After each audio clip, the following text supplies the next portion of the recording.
Okay, welcome back, Programming 11. We are going to be animating this now.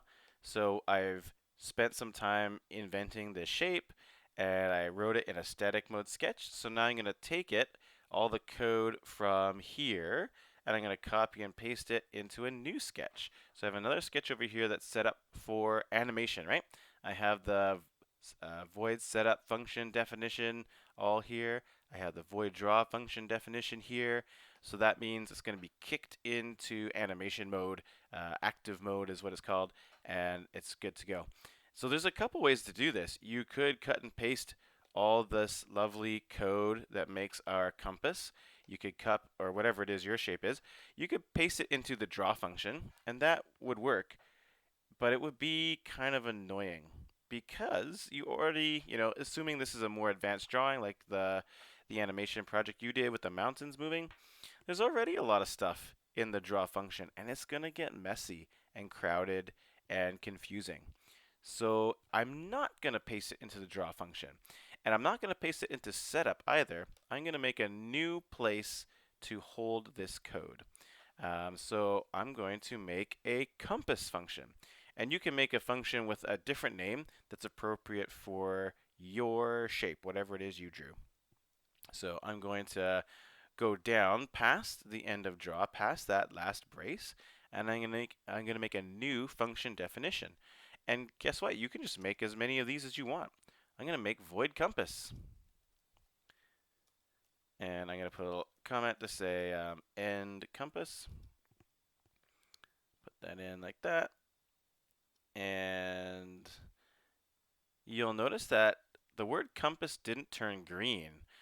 Draw and setup turned green, but compass didn't, and that's because this compass function has no special meaning in processing.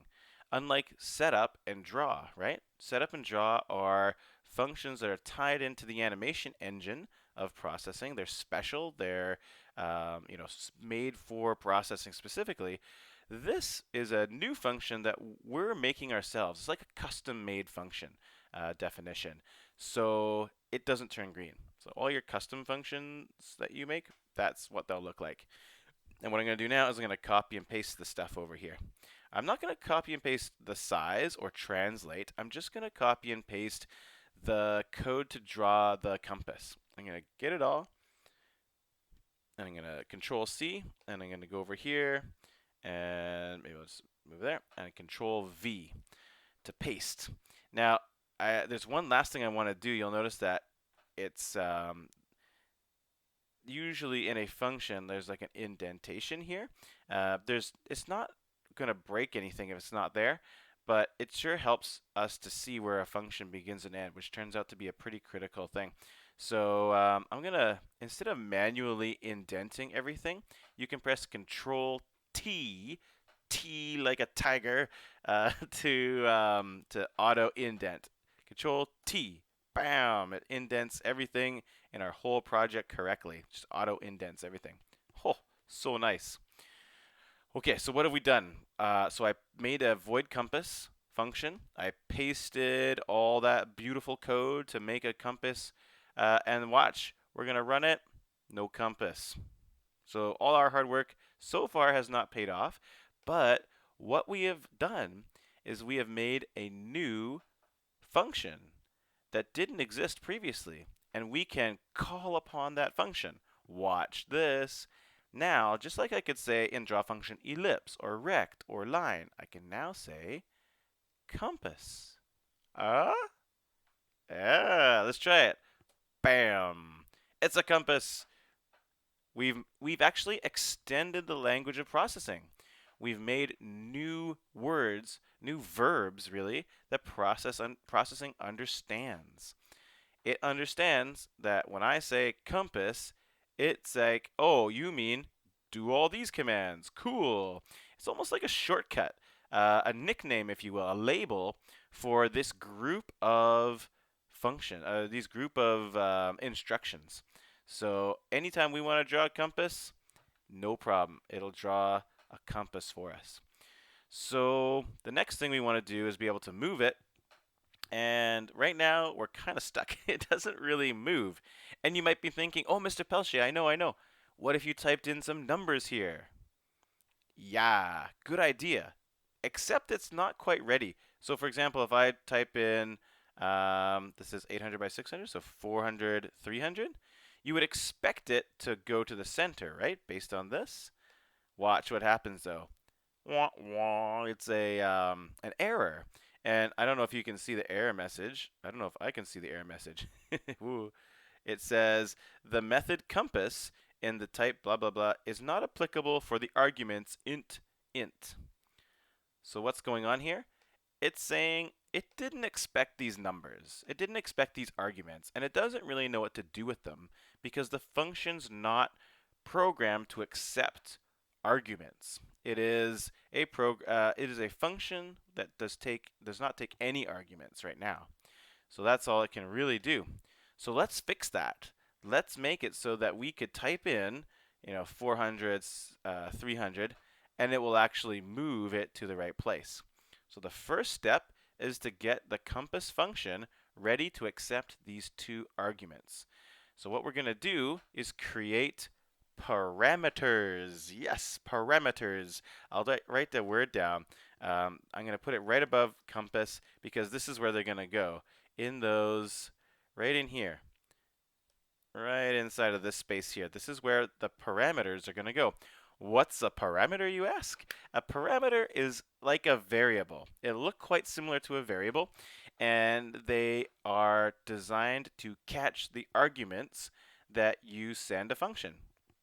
They're really not different than a variable. You just declare them in a different place. Usually variables, they go up here, right? This is sort of the space for them. So it turns out if you want to make a function take arguments, you can create parameter variables down here in these parentheses, and then they can be told where to go. So somewhere, somebody programmed the ellipse function. They had 4 parameter variables to accept those 4 arguments. So right now, I just want 2 parameters for my 2 arguments. So here's what you do. You just type them in down here. Int x, because this means an x coordinate, right? And then I'll suck that in. And the second one's a y. So I'll say int y. And you'll notice that's a little bit different than the variables we usually define up here, right? You can't just say int x comma y. Each parameter has to have a type in front of it. Right now we only know the type int, so that's not very exciting. But that is an important thing to know about. So each different parameter needs its own type.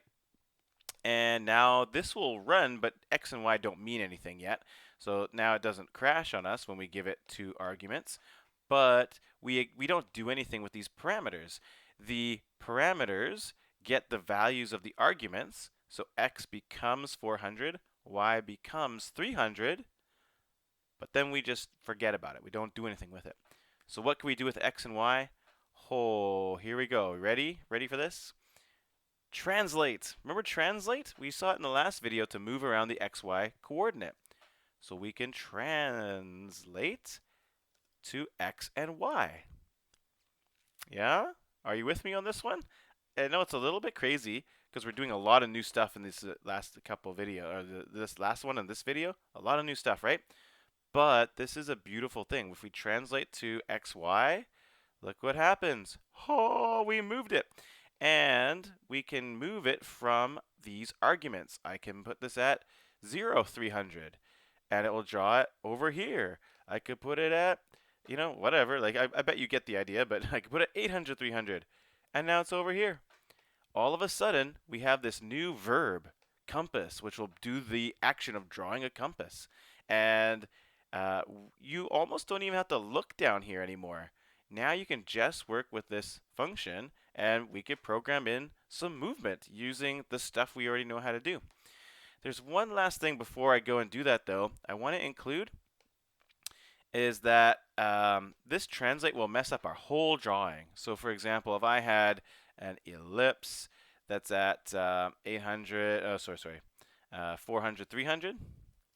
If I drew an ellipse there, well, oh yeah, I guess I need some more. I need like let's make it 400 by 400. I need a width and height. then it will also get translated. Where is it? Where is it? It should be there. But this translate messes up our other things too. It doesn't just affect our compass, it affects everything else in the draw function. So I would like that translate to only affect the compass. So to do that, I am going to include two very strangely named functions inside of the compass function. So I'm going to put it at the very top of the compass function. I am putting a push matrix. And at the very bottom, I am putting right before the curly brace, the last line here, I'm going to put a pop matrix.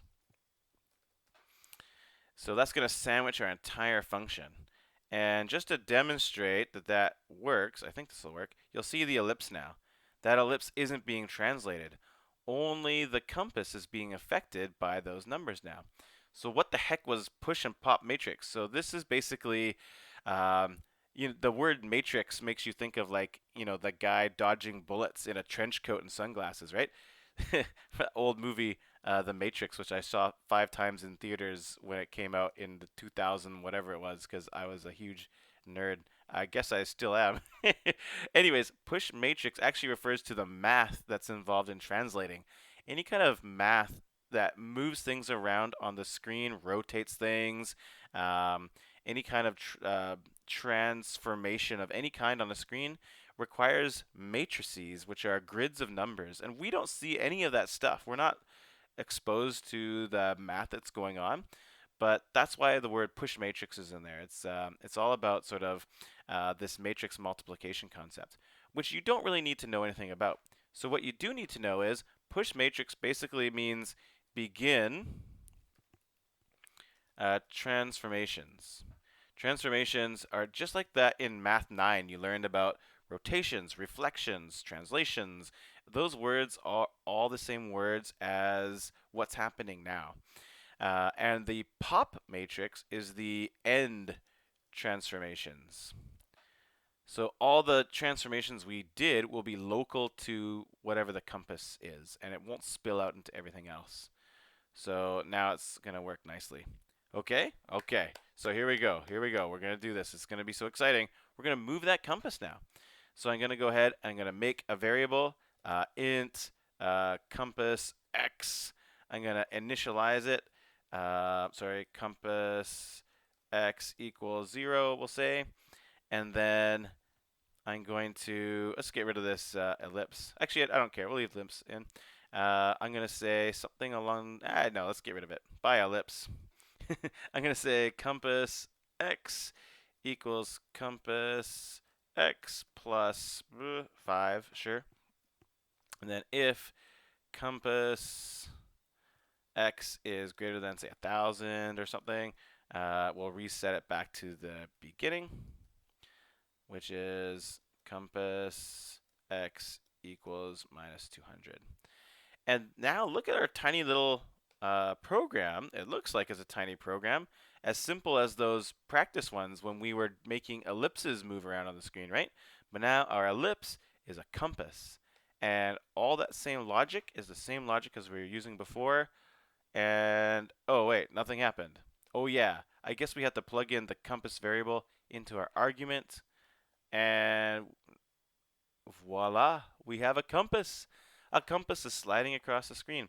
That whole group of shapes is being controlled by a single variable as easily as when we moved our ellipses around. So we can get some interesting complex stuff happening. Woo! That was a big video. Thanks for listening, folks. I got one more for you on this topic. We're going to make things spin. Rotating. I'm pointing at my screen. I don't know. I'm not sure how to do this. I'm a terrible YouTuber, but thank you so much for listening, and I'll see you in the next video. Bye.